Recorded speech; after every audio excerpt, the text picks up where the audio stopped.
the state of Delaware. It's known as America's first state, and it's also one of its smallest. It contains only 3 counties, filled with many small towns that are hidden throughout the forests, rivers, and wetlands. But some of those small towns have their own impactful legacy to the American storybook. Hi, I'm Jose, and I'm on tour exploring the state of Delaware, America's first state. On this tour, we'll travel to the county of New Castle to experience some of its historic sites, from the Colonial streets to the beautiful sights of nature. We'll dive deeper into why Delaware became the first state. We'll also travel to Delaware City, a small riverfront town that played an important role in America's military history. It's surrounded by large fortifications that were constructed to protect the cities and towns along the historic Delaware River. So let's go on tour and experience the first state of Delaware.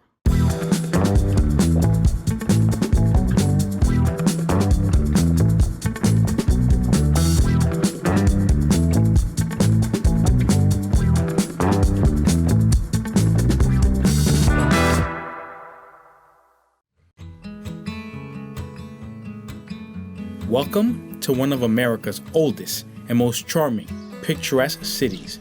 With a population of less than 10,000 residents, this city was the first capital to the Delaware colony, and it's seen flags from several countries establish a base in this territory. A vintage part of colonial history, registered as the National Historic Piece of Delaware.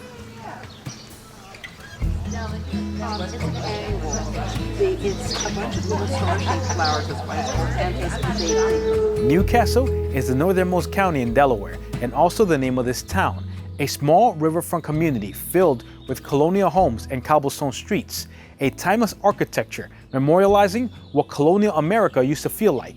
At different points throughout history, this area operated under British, Dutch, and Swedish rule because of its strategic location on the eastern seaboard.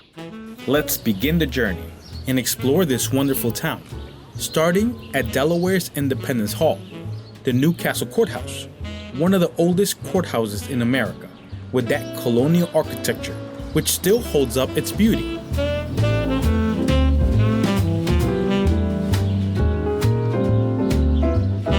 The flags that represent history are on display all over the city. And I find myself wandering through its commons, following the sounds of locals as they gather for the city's garden club, socializing and supporting the small businesses of the neighborhood.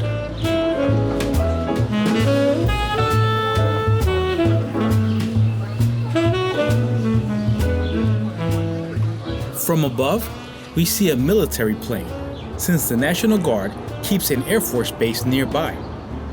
The remnants of the city's past are scattered all throughout, like the Rising Sun Tavern.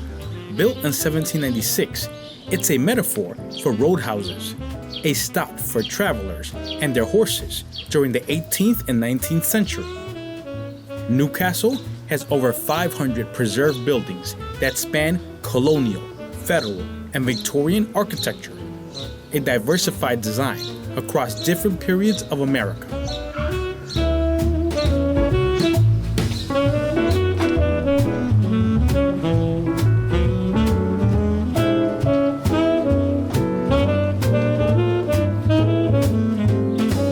The city's alleys contain wondrous trails, like Packet Alley.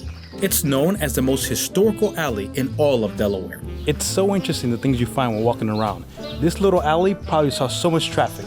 Packet Alley was a connecting point for northern and southern states, seeing stagecoaches and boats meet at this location. And many famous names crossed through these streets, including the likes of President Andrew Jackson and Confederate General Stonewall Jackson. I am just so fascinated with all the small alleys in this area. And I make my way back to the center of town, where the Historical Society opens the doors to the Visitor Center. The Arsenal House was originally constructed as part of the Delaware Coastal Defense Plan of 1809, as the United Kingdom's relations crumbled with the newly formed United States. And right by the Visitor Center is one of the oldest houses in the state, the Dutch House. I'm always curious about the height from back in colonial times. I mean, look at this door to the Dutch house.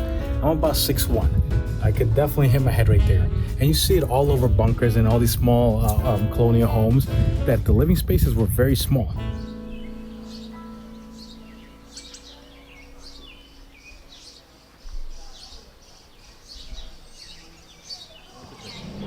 There's something about colonial brick architecture. It just seems like it lasts lifetime versus how houses and a lot of things are made today.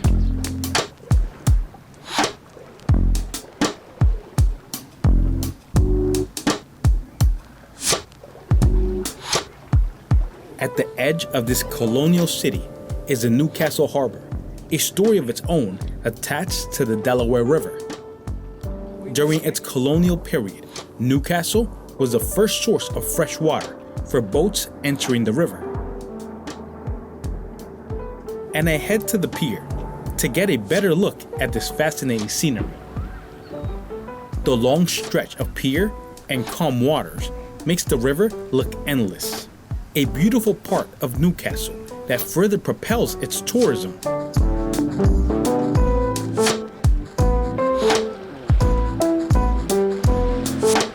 The Delaware River is the longest free-flowing river in America, consisting of over 300 miles of water that flows across 5 states: Pennsylvania, New York, New Jersey, Maryland, and Delaware. And the sailboats steadily fill the surroundings of Newcastle's harbor. This is an ice harbor. It protected ships from winter storms.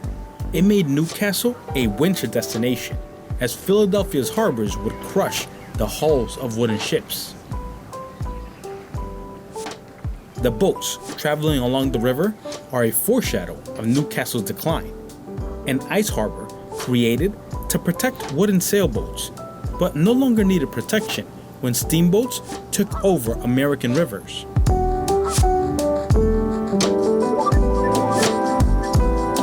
So let's take a walk along Newcastle's Battery Park, a park that borders the town with the Delaware River. The annual commemoration of Delaware's separation from Pennsylvania is held at this park, a perfect place to just sit back and enjoy the serene sounds of the river's waters.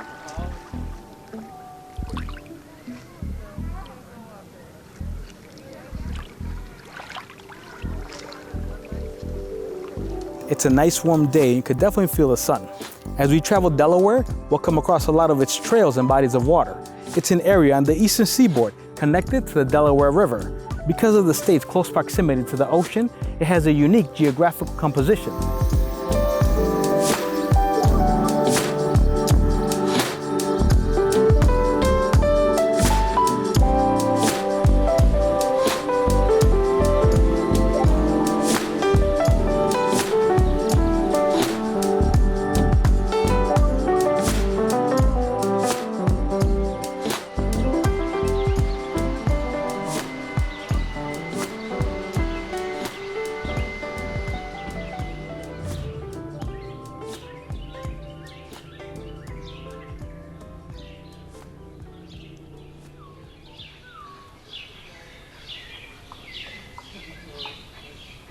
The state of Delaware. It was the first of the original 13 colonies to ratify the United States Constitution on December 7th, 1787. But before that, it can trace its roots to William Penn. Penn is synonymous with Philadelphia. While touring Pennsylvania, we explored William Penn's history and the extent of his land ownership given to him by the Duke of York. Ownership that included the Delaware Territory. But as the country expanded, Philadelphia and Wilmington's population grew. William Penn and his assembly can no longer govern both areas, so Delaware became its own governing territory. And these quaint villages are glued to history, with the colonial architecture still present throughout the state. It acts as a living storybook to the birth of a nation. The famed William Penn, one of the largest landowners in the world during his era. Penn's layout for Philadelphia transformed what American cities will look like. And he also laid the groundwork for political representation as one of the fathers of Delaware, a seeker of religious freedom and an advocate for democracy. The beauty of Delaware, its nature. 25% of the state is made out of wetlands. It has major rivers and contains over 30 freshwater lakes and ponds. The natural beauty of Delaware. As we enter Lums Pond State Park, we hear the laughter of visitors enjoying the wonderful weather. Kayakers, paddle boats, and canoes are all afloat in this small getaway near the Chesapeake and Delaware Canal. And I stand near the endpoint of the pier, soaking in the beauty of this small state.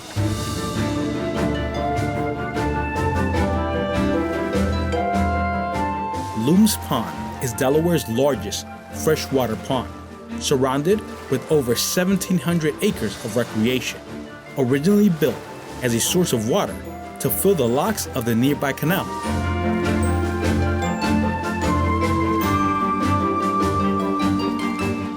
As the kayakers paddle to shore, we begin to close out this wonderful stop at Lums Pond, a gem and hidden treasure in New Castle County.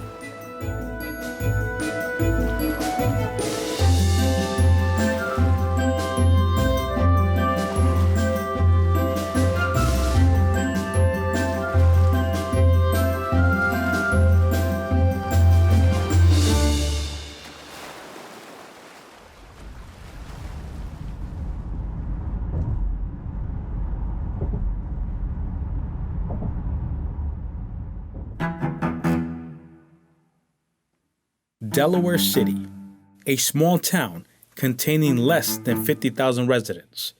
It's surrounded by Delaware's marshes. Considered one of America's most beautiful landscapes, the 1,000-acre marsh brings visitors enjoying the scenery from Fort DuPont State Park. On a small island surrounded by a moat is Fort Delaware, one of the most beautiful fortifications we've come across. This is a direct result of the War of 1812, when the United States continued to fortify their coastal cities. It was originally a prison for Confederate soldiers during the American Civil War, but then it operated as a bunker during World War I and World War II.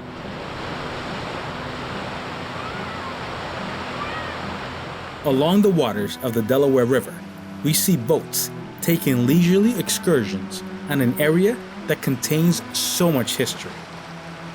Across the city, we see one of its biggest attractions as I approach the looking glass for a better view. The Fort Delaware Defense Facility at Pea Patch Island. It's a hidden marvel to American history.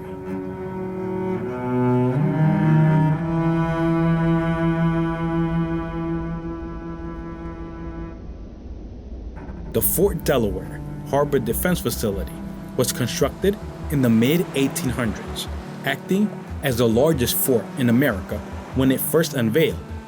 Now, it's a site of tourism that opens throughout the spring and summer. This defense system was built to protect the cities along the Delaware River, including Philadelphia and Wilmington, which it finally served that purpose during World War I. But in its early years, it saw the tragedies from another war. The fort became a prison during the American Civil War, which housed over 12,000 prisoners. It exceeded the capacity of the prison, with more than 2,500 soldiers perishing at the island. They faced war challenges, such as the spread of smallpox and food scarcity. An estimated 300 prisoners managed to escape, passing the fort's 32-foot walls and 30-foot wide moat, only to be met by the waters of the Delaware River. The towns of New Castle County are small in comparison to its largest town of Wilmington, but pack a historical punch. They played a pivotal role in the development of America. Between the colonial streets and the fortified defenses, they've left remnants to remind us of the varied history that spread out across the story of this young nation. I'm Jose, and I thank you for joining me in exploring the small towns of New Castle County. If you like what you've seen today, please subscribe, give it a thumbs up, and share. If you want to see more great stories about American cities, please stay tuned for the following video. Until next time.